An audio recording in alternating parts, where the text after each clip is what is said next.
everybody, and welcome to another great episode of My EdTech Life. Thank you so much for joining us on this wonderful day, and wherever it is that you're joining us from around the world. Thank you, as always, for all of your support. As always, we appreciate all the likes, the shares, the follows. Thank you so much for, just your feedback, your love. Thank you so much for engaging with our content, sharing our clips, listening to our episodes. It really means the world to us. As you know, we just turned 6 also. So that is a big feat. We are up 360 some plus episodes. And again, we do what we do for you so we can continue to bring you some amazing conversations. And today I'm really excited because I first talked to our guests, last year, maybe like around October-ish or so like that. Yep. Maybe no September. Yeah, October-ish.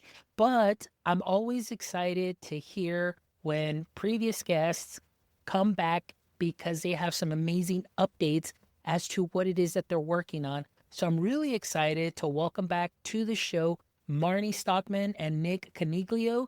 How are y'all doing this evening? Great. Thanks so much for having us. Yeah, we're excited to be here. Excellent. Well, I'm excited that you guys are back. When I got Marnie's message back, probably like almost a month ago or a little bit over a month ago, sharing some good news, I was like, hey, here's the link. Let's get you on the show because I definitely want to hear a little bit more about those updates. But before we get into the updates, if you don't mind, guys, because this might be the first time that our audience members may be listening to you and getting to know you and connecting with you. So if you can give us a little brief introduction and what your context is in the education space. And Marnie, I'll go ahead and start off with you. All right. Well, I started out as a high school math teacher where, I sold pre-calculus to high schoolers. So that's a tough sell. Because I knew I wasn't really teaching them pre-calc, right? It was really about logic and problem solving and critical thinking. Ended up in the administrative part of the world and then switched to an EdTech company where I landed on my first daily support call and saw one Nick Caniglio. So I'll let him take it from there. Yeah, I was there. Very different background than Marnie. I've been in small businesses, startups almost my entire career, but most of that time was spent in EdTech. Worked for a company. I was one of the first couple of employees for a company called Performance Matters, where we basically offered a student assessment and analytics platform. That is where we met Marnie.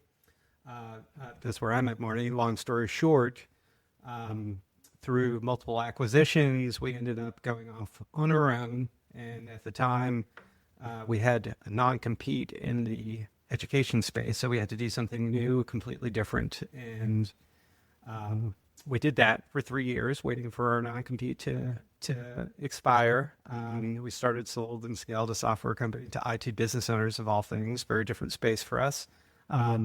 But we're back, and we have been looking forward to being back for a long time. So, we've since written a couple of books, and we've got some exciting initiatives that hopefully we'll get a chance to talk about entering back into the EdTech space. Yeah, absolutely, man. Talk about those darn NDA or non-compete clauses, Jeez, I tell you. But look at you guys. Talk about resiliency. Talk about, going through all of that and just kind of having to wait. And now, like you mentioned, Nick, I love that phrase you said. And now we're back. And it's exciting because I know you were here episode 336. Right now, this will probably be episode 367. So I know it seems like a lot of people, oh, that was just 30 episodes ago. Well, in the podcast world, that it is a while before we get to those shows, but I'm really excited that you guys are here. And I know that the last time that we talked about that you were on, we talked about Blue, and that's exactly what it is that we're going to be talking about today. It was a working prototype app, but I want our viewers, like I said, they may have not listened to episode 336. So I want to kind of give it off to you, and Nick, we'll kick it off with you. Tell us a little bit about Blue and what the intent is behind that app. Yeah, well, it started with a book. Marnie and I, we envisioned creating this app, and I'll explain to you in a second what the app does. But it really to help young adults, young late teenagers, be able to tell their own story, to stand out in this ever competitive world, because AI, as we know, it's it's prevalent everywhere. It's commoditizing traditional skills, right? So we believe that the only way to stand out is through character skills. So we ended up writing a book called The Business of You. And the book is a fable, written really for middle school, high school, college students. So it's very easy to read, but it follows this young lady named Sydney who is doing all the right things in school, but is really having a hard time standing out and differentiating herself.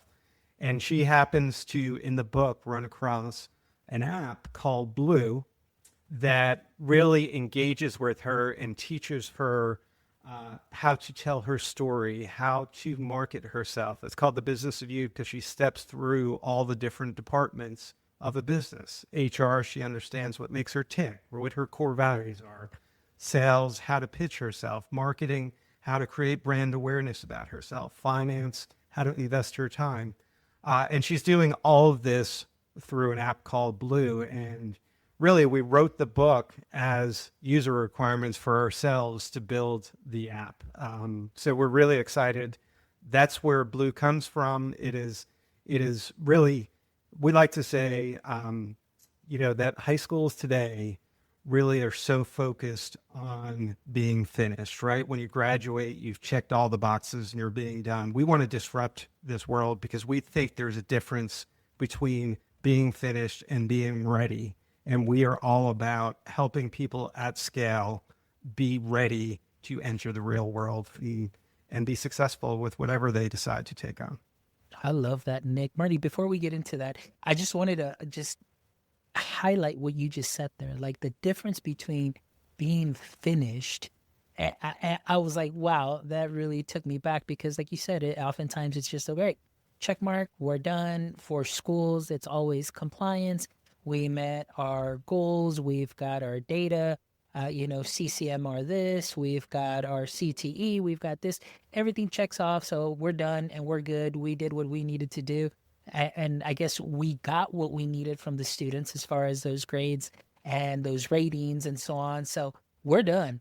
But it really is, you are far from done, in those, aside from high school, because you got to get ready for that next step. And so one thing that I love, that you were talking as far as Blue is concerned is, just Sydney's trajectory going through the different departments, like we talked about in episode 336, and just learning and making her way and preparing for that next step, which many teachers, many educators, many districts may say, well, we've prepared them for the next step. They've got their diploma. And I always go back and even listening to some commencement speeches over the weekend.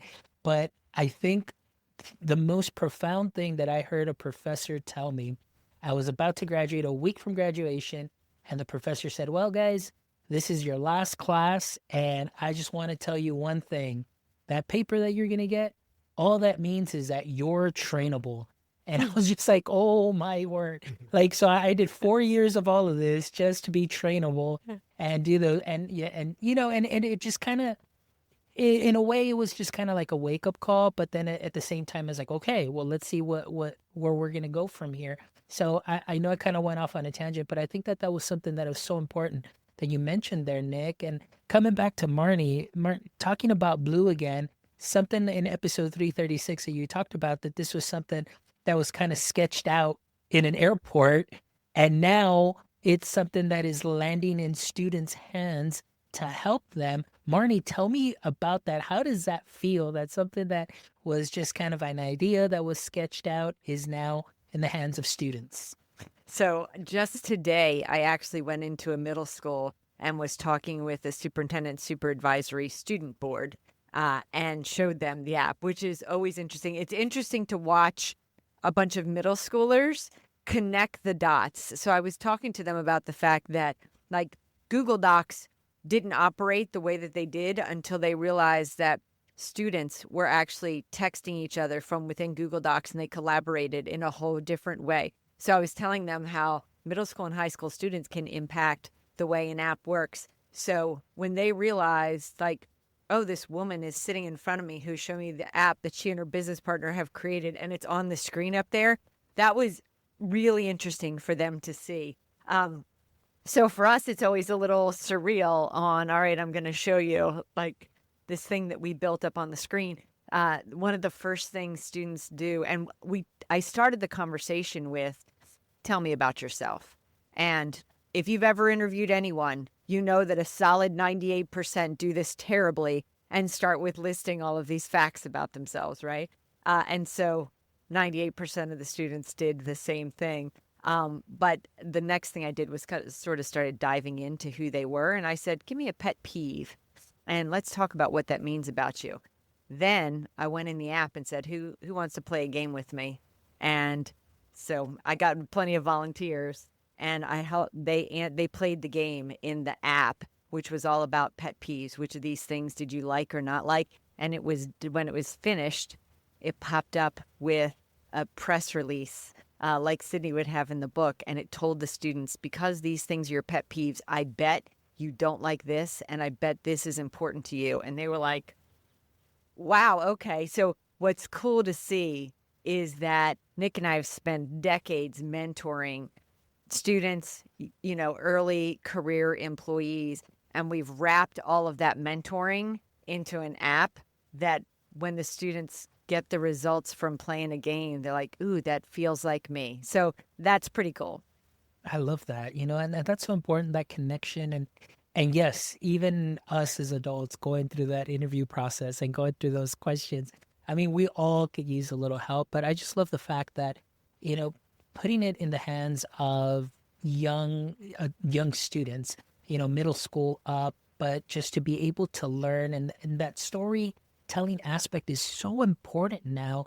Because like Nick and you, we started talking a little bit too, is like, and Marnie in the beginning talking about generative AI and now everything that is out there, how easily it can be created and produced. And, also that cognitive offload of, hey, here you go. I'm just going to copy these keywords, build my resume or build my this or answer these questions. But you're not really getting your whole story, kind of going in deep. And I think that's something that's going to set a lot of people apart, in this world of generative AI. It's, yes, you're going to need people that know how to work with generative AI, but at the same time, you definitely need that authenticity, that genuineness, and just really that unique, I guess that those unique aspects of yourself that you can bring into a job space that really kind of sets you apart from everybody else, and create that difference. So that's something that is fantastic. And so I love that it is something that is very engaging. And Nick, coming back to you as well, kind of continuing here, in your work, shipping products, ideas for 30 years, in the IT space or in these business spaces. Tell me what the difference was, obviously, for you or for both of you, working on this application now for students, as opposed to building it for adults. Yeah, I think there's a big difference, and I will say that, being in my former experience in EdTech, 85% of the work was targeted at the adults, right? The educators, the staff, the administration. But we did dabble with, we did student testing, right? Online testing and things like that. And it became quick and obvious to us back then, and it's, I think, even more obvious today, right? That young people are very creative and very selective with the experiences that they want, and it has to be engaging, right? Adults are kind of used to the fact that, okay, I have to fill out online forms, right? I have to make selections, just multiple choice or something to that effect. Students, young people that's not going to fly with them, right? So I think one of the biggest things that challenges in developing a product for young people is, okay, truly, how do you make it engaging and not feel like work? But the reality is, and Marnie and I talk about this all the time, self-awareness is the number one predictor, is a very top predictor of success. There's studies on it. And self-awareness takes a lot of work, right? You have to be awkward. You have to be reflective. So we had to find a way to do that in a way that coached the student, in a way that felt engaging to the students. And I would say that has been the vast majority of our work. We are actively trying to get this in the hands of students to get their feedback. Because quite honestly, Marnie mentioned it with Google Docs earlier, young people find different ways to use things that we can never imagine and dream of. And they've already provided some insights. We do a lot of story collection, and, we missed the mark at the very beginning, where we just, gave them a prompt, after kind of identifying some traits of the individual user through scenario-based games, which is real fun. And that hit the mark. But they were like, okay, tell us an example of, when you demonstrated resilience, right? Yeah, a 45-year-old would probably have trouble answering a question, never mind a 16-year-old or a 17-year-old, right? And they were very clear, honest, and upfront. He said, I'm not going to answer this. I don't want to answer this, right? So we had to come up with imaginative ways. We had to break it down. We had to coach them along the way, in such a way that they're like, okay, I can answer this in one word. I can answer this in 3 words. We'd take that one sentence and break it up into 7 or 8 different paths, not all at once, just to have them still do the work, but stay engaged and motivated with the process. So I think the question is a very simple question. It's a very long response. Young people are tough to design products for, just because they're so creative. And quite honestly, we wouldn't be here right now if we just said, okay, as former founders of companies, that we just knew the answer, right? We have always been successful in meeting our ideal candidate profile in terms of who uses the platform, and partnering with them to develop a product. And that's the exact approach that we're taking with Blue. Excellent. Now, Marnie, kind of playing off a little bit off of what Nick said, as far as doing your due diligence and, putting it in the hands of students and seeing how they're reacting to it and so on.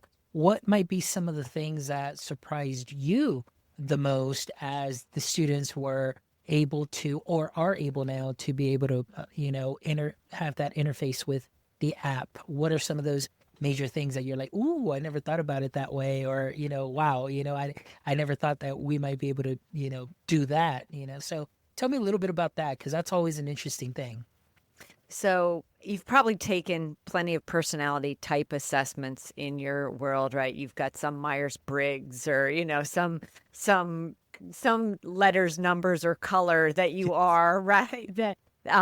So we wanted to be able to get character traits from students without 180 questions, right? Like those things can be exhausting and tedious to a student. So like Nick said, we wanted to come up with some scenarios that the students could compare. So today I watched a group of students and 3 adults, including the superintendent, go through portions of the app and play a game.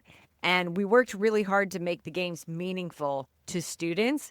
And a couple of times the superintendent had to say, what did that mean? Because one of the scenarios was like, which bugs you more? If someone leaves you on red, or if somebody cuts in line. She said, what's it mean to leave you on red? And 100% of the students said, if somebody texts you and you text somebody and you see they've read it and they don't text you back, she's like, okay, good to know. So what's been interesting to watch is how the students take the scenarios that they absolutely know and are really passionate about it, and then can talk about why that bothered them. So what we were hoping to see was that they wouldn't just say that bugs me, but at the end when the app says, well, if you don't like that probably means you like open communication.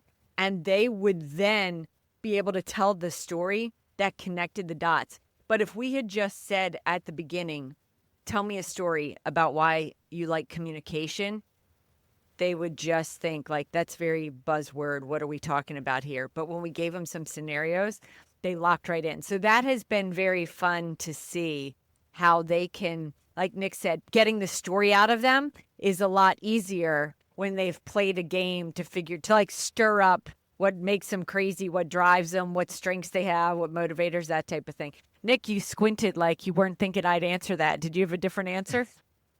No, I love that answer. I'll add on just one other thing that I think is a little bit surprising.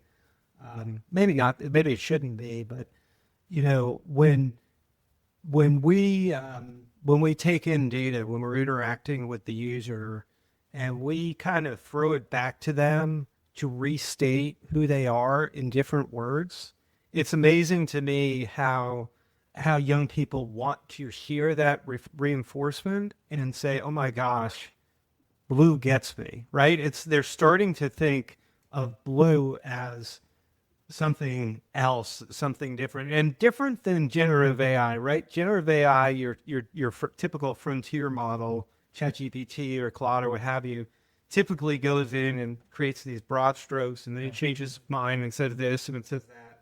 We are very focused, right? And in just using the data that the student gives us and not injecting in all the data of all the internet. So we do run local vector databases for, not to get too technical, but we are running local LLM for the user data specifically, and only the user data. But once we start knowing, okay, what their motivators are, what their demotivators are, what their core values are, what some of their activities and interests are, and then we start hearing stories that start interjecting other things, we can kind of merge all that together, and it's maybe the first time that a young person is really thinking about all of that comprehensively, and we're producing something to the forefront that they always kind of knew, but they never were able to put the words on. We hear them say confidence a lot, like they're feeling more confident about how to tell their story. Which is super cool. I mean, if we don't act like we're pumped up, then we're missing the mark, because this really gets us going, and it's something, quite honestly, that I struggled with when I was younger, and I've watched my son struggle with it. Right? How do I communicate who I am? And we're kind of giving them the opportunity to explore that and helping them develop their voice. Excellent. I love that. And I think that's something that is so important, and like you said, Nick, you see it with your son, as you are interacting with students too, you're seeing it, that challenge of really being able to tell your story, your brand, who are you? What do you stand for? What do you hope to do? And I think oftentimes too, that's something that, within the classrooms have become, I think, very more teacher centered and not so much, student centered. And what I mean by that is there isn't enough discourse, enough discussion, enough, where students are practicing that communication, collaboration, and really learning, from one another, and kind of starting, kind of seeing how they're shaping out, and seeing other, other colleagues or classmates, and seeing the way that they see things and learning from one another. But I love the fact that what you said is that, using Blue in such a way to be able to draw from them what is already there.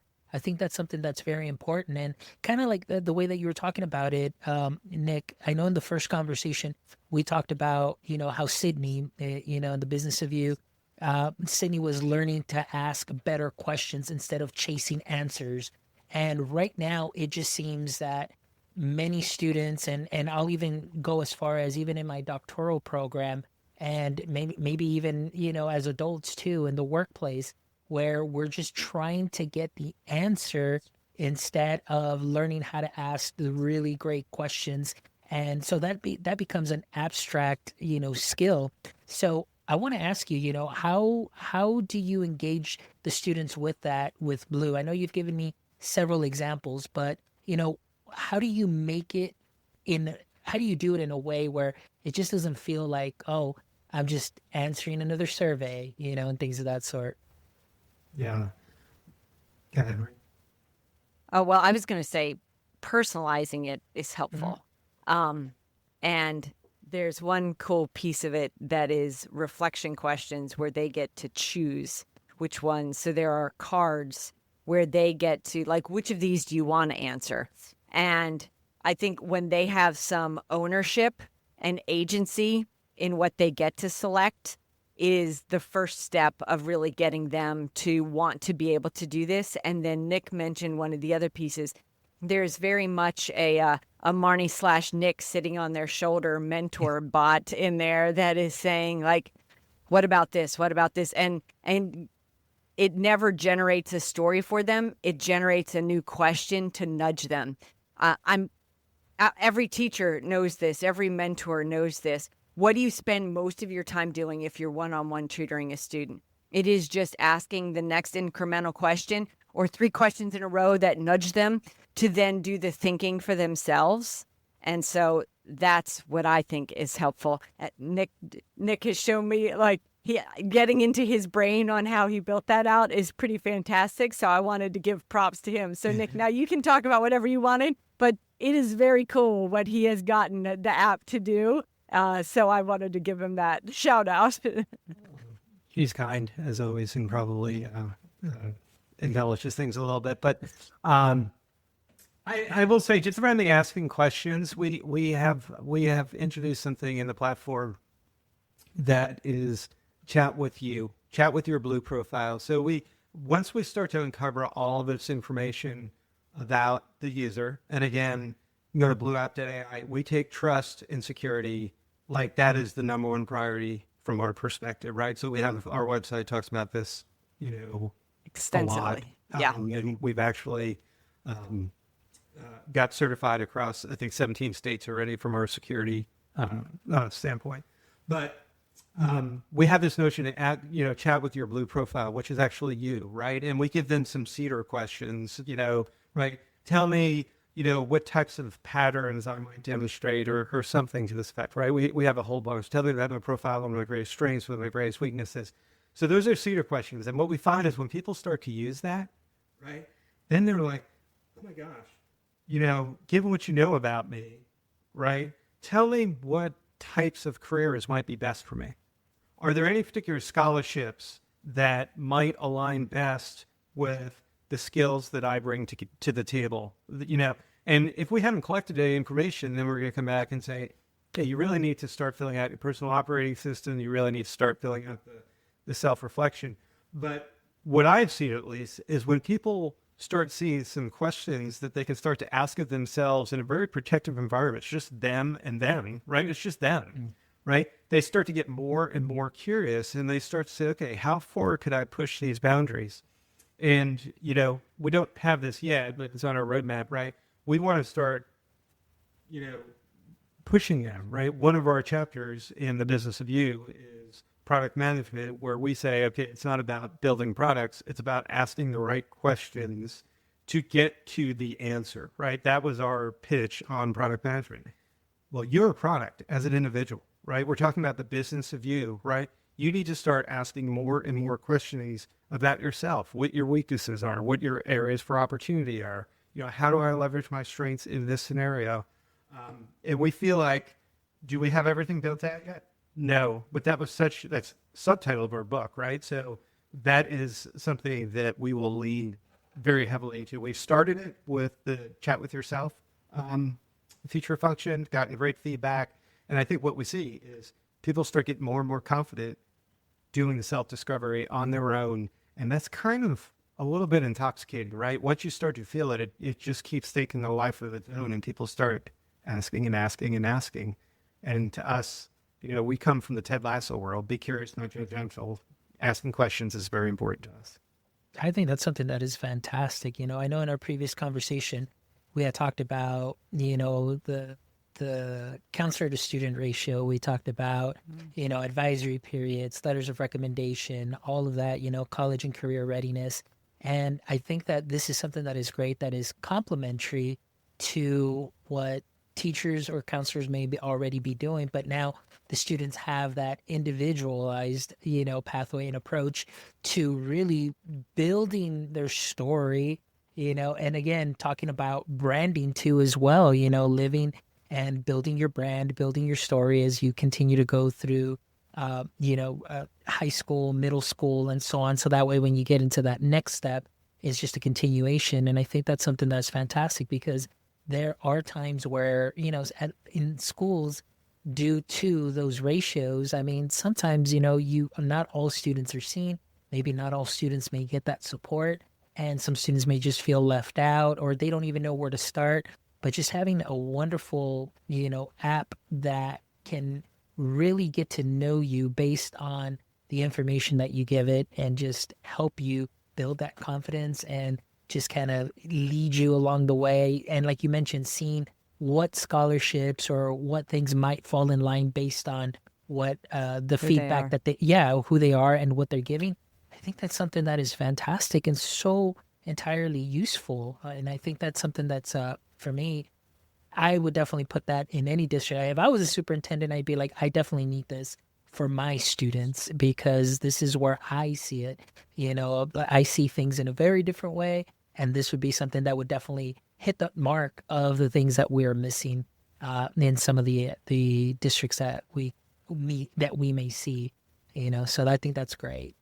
Can I So just add just two quick yeah, two quick things on that? Number one, so all those things. So we also have addressed the tactical things. So we have letters of recommendation. We have job trackers, college trackers, another scholarship tracker. Just Scholar like you mentioned. trackers. Yeah. But we also do provide a counselor review, right? So we do package that up for schools where they don't see any of the sensitive information, but they see the high level information. Okay, have they identified their college SA theme yet? Have they gotten their letters of recommendations yet? And maybe the most interesting thing is we have developed a framework, what we call a readiness framework, right? Where districts can plug in their portrait of a graduate, their human elements of portrait of a graduate, whether it's civic responsibility or resilience or ownership. Every district has a little different, message, Flavor, but yeah. that has never, ever been able to be quantitative in the past, right? It never could be measured, right? So one of our goals as the superintendents that we talk to are big fans of this, right? Is we can give you a snapshot view of has the student provided evidence of the different non-core subject elements of your portrait of a graduate, which every district has. And we're like, the one thing that has always frustrated you, it's frustrating my wife as a parent, right? She's like, oh, my son's school has this poster that's a portrait of a graduate that says they're going to leave with ownership, civic responsibility, resilience. How do you measure that? Well, we don't. And why do you put it on your wall, right? So we're very committed to working with schools to give them a way to measure, how aligned the students actually are to the portrait of a graduate. And I have to butt in with one more thing because you mentioned the school to student counselor to student ratio.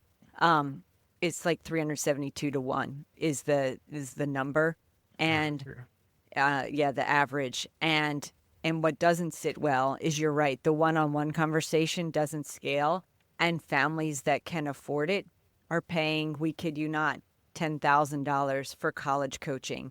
And so there's a huge equity gap that is being just widened by the fact that so many students can't afford that. And we really wanted to address that when Nick talks about the app working at scale, when all students can have a little mentor in their pocket. That is way more equitable.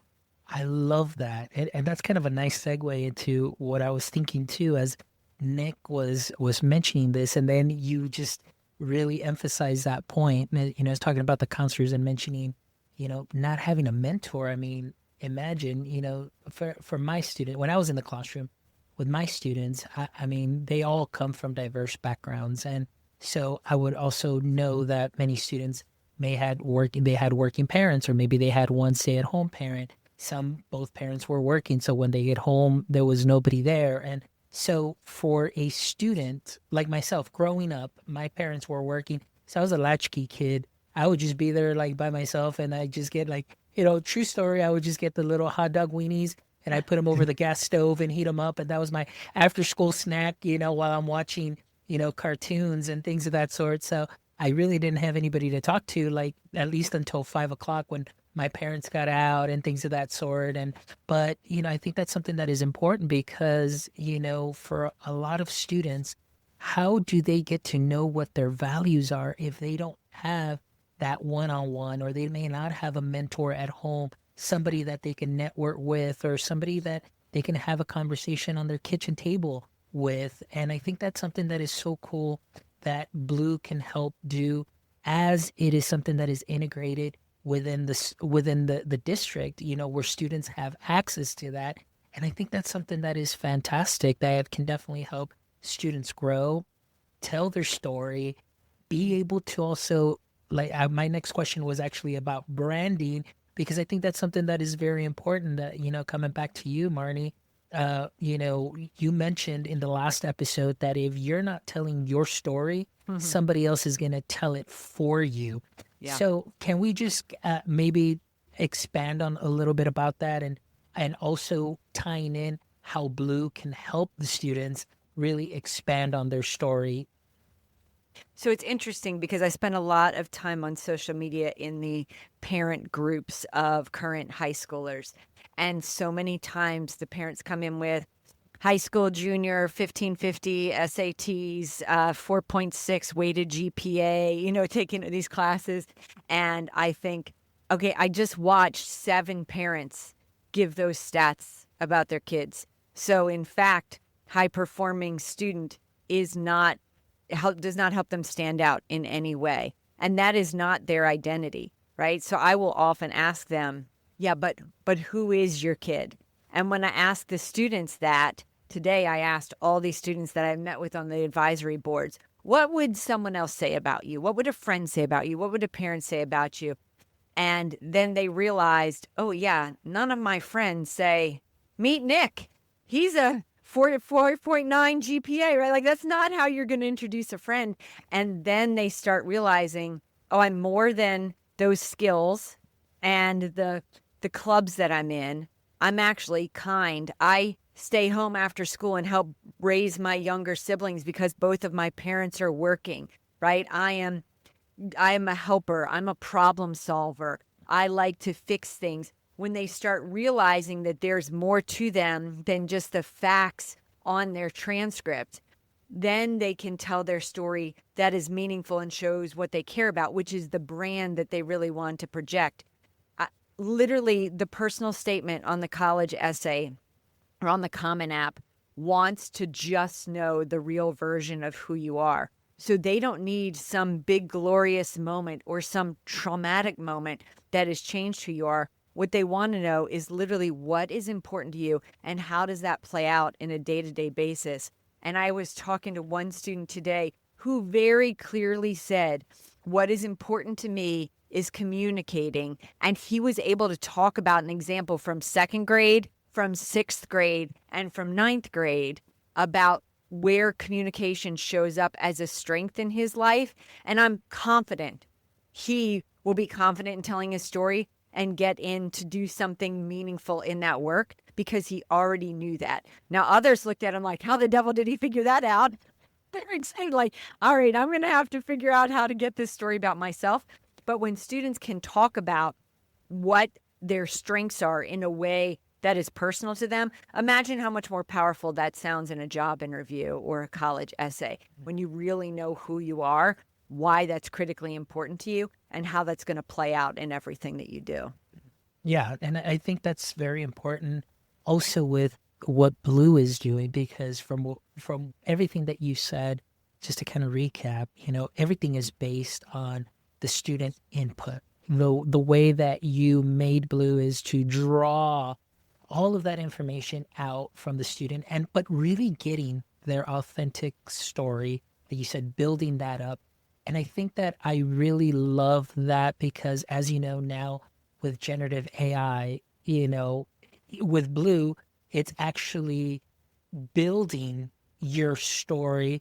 But with generative AI nowadays, it could just manufacture making it up their story. Exactly. It can manufacture you into like anything and sound like, the world's greatest student in the world, but that's not really you. And we're talking about how important, authenticity, that genuineness, that story, that's going to help you stand out. Yes, you're that 550 kid. yes here that's gotten, perfect scores, 4.9 GPA. I don't even know how they get to that now. Before, when I graduated, the highest you can go is 4.0. Now Yeah. it's like It's a 4.5, whole different world. 4.6. Yeah. Yeah, exactly. But again, and like you mentioned, and something very important, that does not define who they are.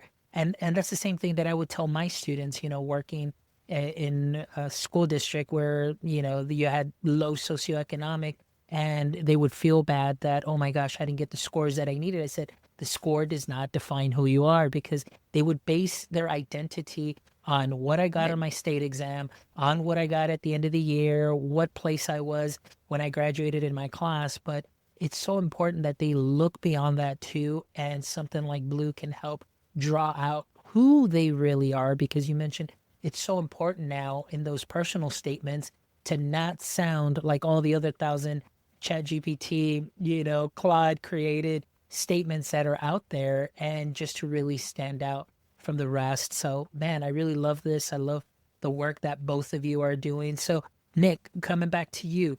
Right now, we're still talking that Blue is in beta, correct? Or is it already getting ready to get out of beta? It's probably nearing the, well, no, we're probably about a month or two away Okay. from it being kind of the pay for version. So yeah, we've had it go through. We're in second early adopter Yep. cohort at this Yep. point right now.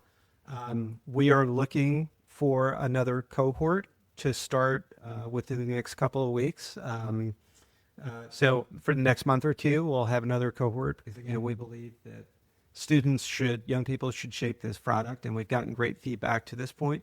So much so that, Marnie, you want to talk about the scholarship? Sure. So we are offering every 8 weeks a $500 scholarship for a student that provides meaningful feedback that'll impact Blue. So anybody could ask us to participate in the beta, and then if they provide us feedback, we are like every 8 weeks we're giving a scholarship away, so that they really feel like, that there is something. They're not just going to get a better product because of the work, but they could also earn some money from that as well. So it's interesting, especially the students that think the whole notion of building a software is cool. They're like, oh, I could help design how this game is played. That's kind of fun.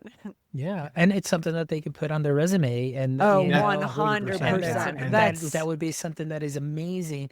But I love this, what you're doing as far as, an app for students, built by students, in that sense of getting that feedback. You are going out to your audience and really doing the research, as opposed to many times now with EdTech software. It's almost like, no, I'm telling you what you need, instead of giving us what we really need, and really taking care of those pain points and not creating other pain points. So I think that's something that is fantastic. And so you said, maybe possibly in about 2 months, we should be seeing it out. I know that remember the last conversation that we had back in episode 336, which we'll definitely link in the show notes. The Business of You, there was a link there to connect. Is that still something that is available if anybody purchases the book, to be able to, run Absolutely. through Blue and try it out? Okay. So we'll make sure we also link the episode. We'll make sure that we link the book, The Business of You, too, as well. And Marnie, Nick, thank you so much for your time today. I'm really excited. Thank you so much for sharing that update also as well, because I know that this is something that is fantastic, that as I've seen, through classrooms, just being able to allow the students to really, dig in deep and draw their story out, and then really see who they are and be able to express it and share it with the world. I think that's something that is fantastic. So I love the work that you're doing through Blue. So keep up the amazing work, and thank you for all that you both do. Thanks for having us. Yeah, very kind for having us on. And congratulations on 6 years. Very impressive. Thank you so much. But we're not done yet, guys, as you know. And you went through it in episode 336. So we're doing it again, because I know that a lot has changed. Time has gone by. So some of these answers might be a little different, and maybe you don't even remember what answers you gave the last time. So we'll see. But as probably we me. know, yeah. So as you know, we always love to end the show with these last 3 questions. So here we go. And I'll go ahead and start with Nick first. Nick, as you know, every superhero has a pain point or weakness. And for Superman, kryptonite was that weakness that or caused him to weaken. So I want to ask you, in the current state of, and we'll go with education as a whole, in the current state of education, what would you say is your current edu kryptonite? Um, I think change, right? I think it's the feeling that it is too hard, too big of a lift to enact change, and I think education in general is in major need of disruption. Because we live in different times. I think students need to be prepared very different than the way they're being prepared today. Absolutely. Good answer. Good answer. Marnie, now to you. What would you say is your current edu kryptonite? So I think it is the yes and to all new initiatives instead of stepping back to think about what we can say no to. Ooh, nice. I like She's that. so much better at this game than I am. That. Oh. All right, here we go. Question number 2. We'll start off with you, Marnie, this time. All right, if you could have a billboard with anything on it, what would it be and why? It would be the question, would you invest in you? Because I think when people think about that, they then stop to think about what am I doing that is not is not making me better, All right. not helping me grow. Nick's got that look like, damn it, I was gonna say. What are All you right, gonna say now? The most Nick. important.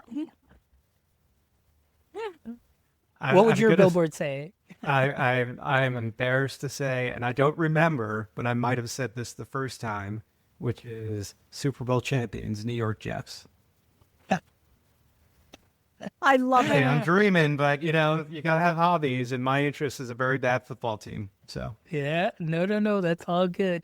And actually, Nick, I'm looking at the transcript right now for the last 3 questions. So it says here you did say New York Jets Super Bowl champs because you're a diehard Jets fan. There you love go. it. I So love your it. If billboard, nothing else. yes, your billboard stayed the same. Marnie, yours said it was all gas, no brakes. Oh yeah, I can see that. That's it. All right, here we go. So last question, Nick, if you could trade places with one person, anybody, for a single day, who would that be and why? If I can trade places with one person, I'm gonna go away from sports this time because I think I probably said Scotty Scheffler last time. Did I not? Yes. Yeah. Okay. If I could trade places with one person any day, it would be. This is a hard one. Yeah, it would be somebody very influential. It could be living or dead? Does it matter? Anyone you, yeah. Okay.